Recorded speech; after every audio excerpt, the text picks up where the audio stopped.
Hi friends, I'm Courtney with Cake by Courtney. Welcome back to my kitchen. We are making my classic yellow cake. And I gotta tell you something. I never used to love a yellow cake. It was like kind of whatever to me.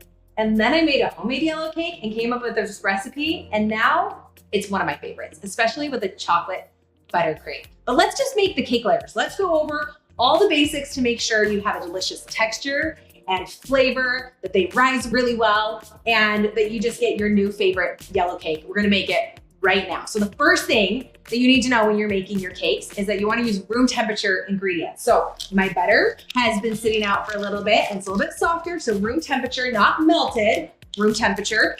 And then also my eggs are gonna be room temperature and my sour cream. Anything coming from the fridge needs to get to room temperature because it will mix so much better. You'll see that it blends really well together. We'll do some close-ups on the batter so you can see what I'm talking about. But the other important thing is that your dry ingredients really absorb those wet ingredients. When they're room temperature, you're gonna get a fluffier texture, a higher rise. So that is key, all right? Having those room temperature ingredients. So we're gonna start by just mixing our butter and our sugar, and I actually have a little bit of oil in this recipe, so we'll pour that in as well. And we're gonna get this going on a higher speed so it gets light and fluffy. Still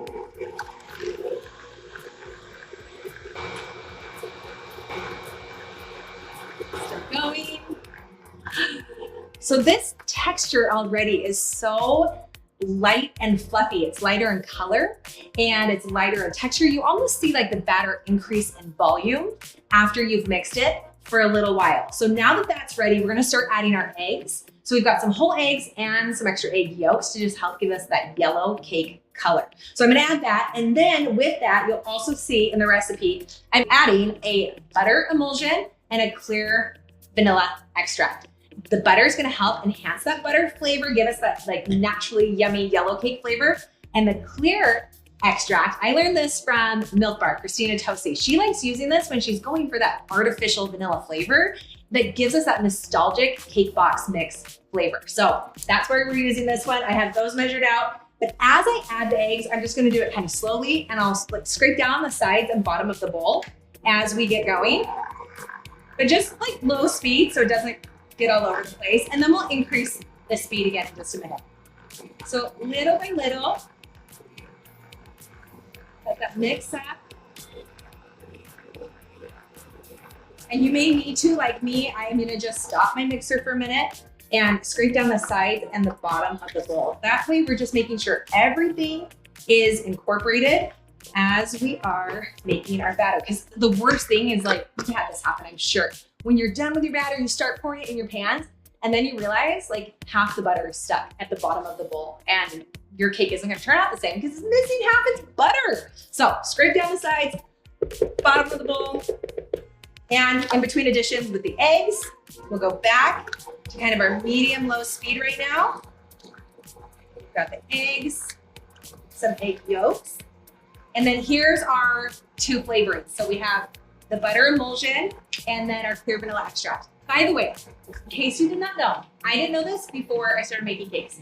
An extract and emulsion are very similar, but a little different. The extract is alcohol-based and the emulsion is water-based. So just a little different in how they're made, but their flavors and the amounts can be used interchangeably. So just a heads up, I love them. And there's so many flavors with emulsions. They're some of my favorite.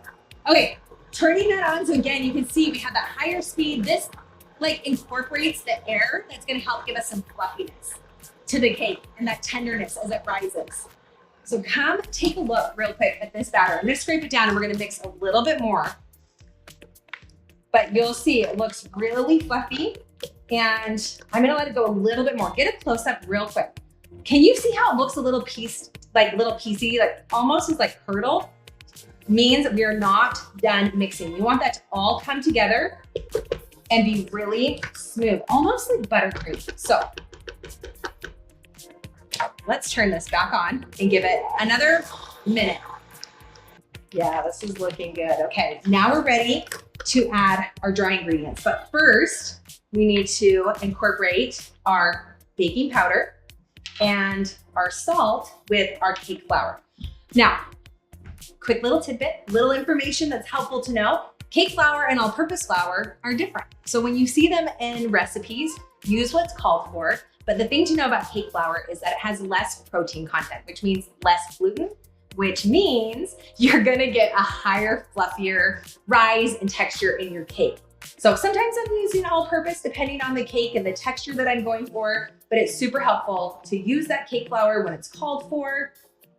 And it's just gonna help really give you that light and fluffy, tender cake that we're looking for. Now, in addition to the dry ingredients that I'm gonna start adding, I've got some sour cream. This has got a good amount of fat in it, and we love fat in cake because that means it's creating and helping to retain moisture in your cake. If you don't have sour cream on hand, guess what? You could use buttermilk. That'll work great too.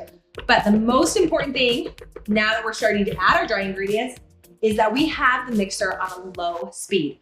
Over mixing your batter at this point will create a dense cake because you start to overwork the gluten, and we don't want that. So look, lowest speed, and we're gonna alternate the flour, just gentle, with some of our sour cream, about half the sour cream. So good. Go for the full fat. Don't forget, we love fat in our cakes.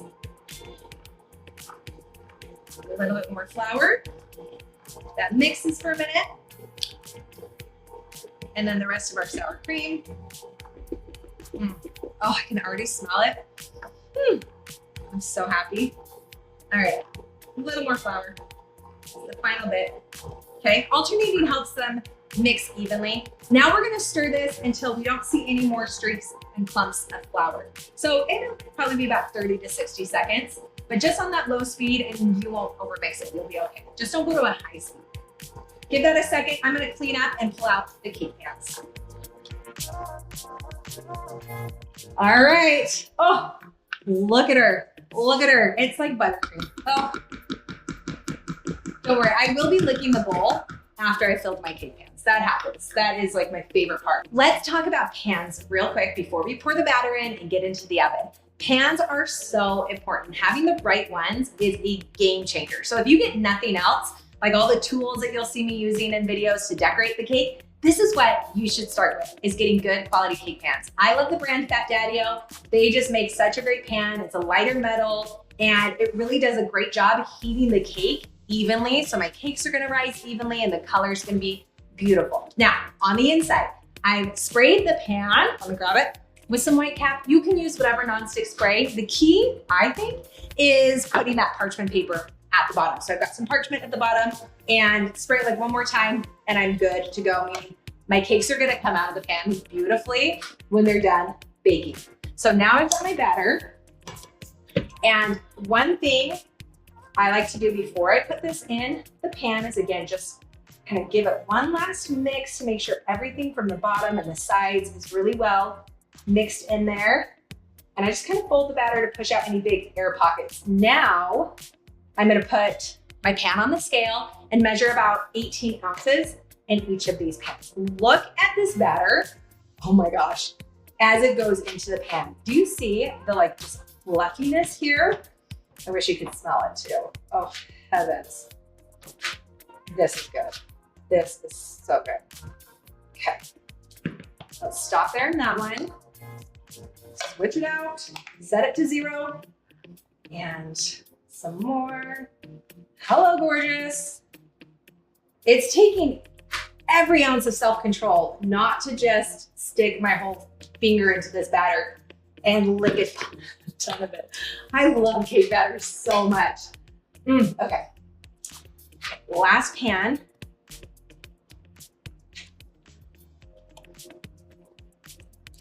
Get it all scraped out, a little bit more. And nice and even here. I want to make sure that those are all the same height. They bake really evenly. Now, look, the batter is just kind of plopped in there. What's the word? It's just like, we just threw it in there. We do want to spread it out before it goes into the oven. So let's just spread that out gently. We're not gonna slam the pans on the counter or anything. I know my grandma used to teach me that too, but do you know what? That's gonna take out all the air. And we want some air in there. It's gonna make it just really fluffy and gorgeous. So you'll get a denser cake if you slam your pan on the counter.